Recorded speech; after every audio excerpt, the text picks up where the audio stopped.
Hi everyone, here's what's bothering me today.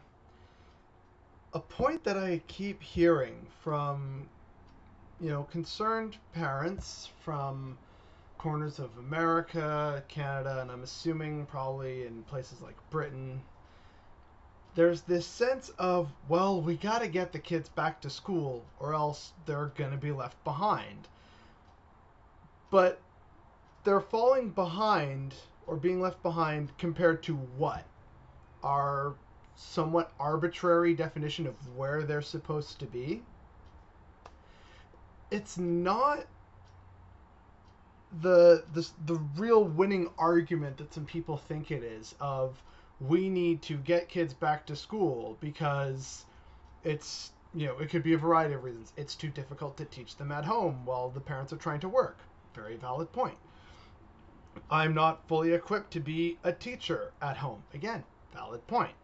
The kid misses their friends and the proper, learning atmosphere. We go to school to learn. We go to work to work. So I get it. These are very valid concerns. But when it comes to the health and safety of your children and the other children that they have to interact with, never mind all the teaching staff and their families, the idea of kids are falling behind, it's not so much falling behind, let's call it latent learning or something, because there's a pandemic happening and safety takes utmost priority for that. Yes, of course, there are challenges for teachers, for parents, for the students. Not everyone can learn sitting behind a keyboard. I get it. These are all very valid things. But to say that kids are falling behind is to try and pressure for a potentially unsafe reopening of schools purely for a arbitrarily concocted idea.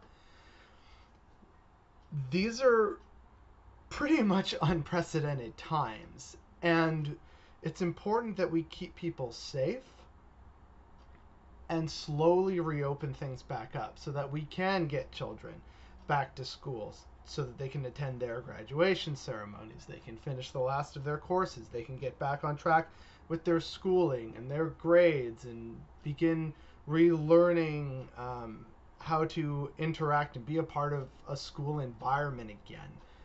But we can't do that when numbers are rising and when there's too much risk because those kids can spread it to other kids and they will bring it home and they will get themselves sick and potentially die or get some kind of illness, disease, infection, exceptionally long recovery times.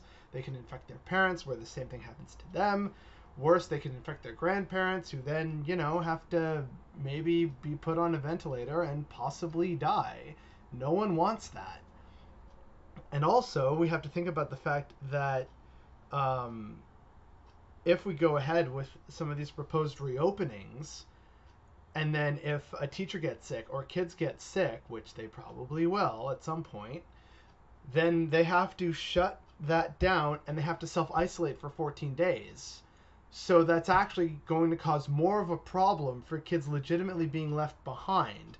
If they're trying to, go back and forth from school to having to be in self isolation and shut down for a few weeks, they still can't see their friends. They have to remain socially distant. Perhaps they're not learning appropriately on the computer because it's just too much of a difference for them as opposed to being in the environment.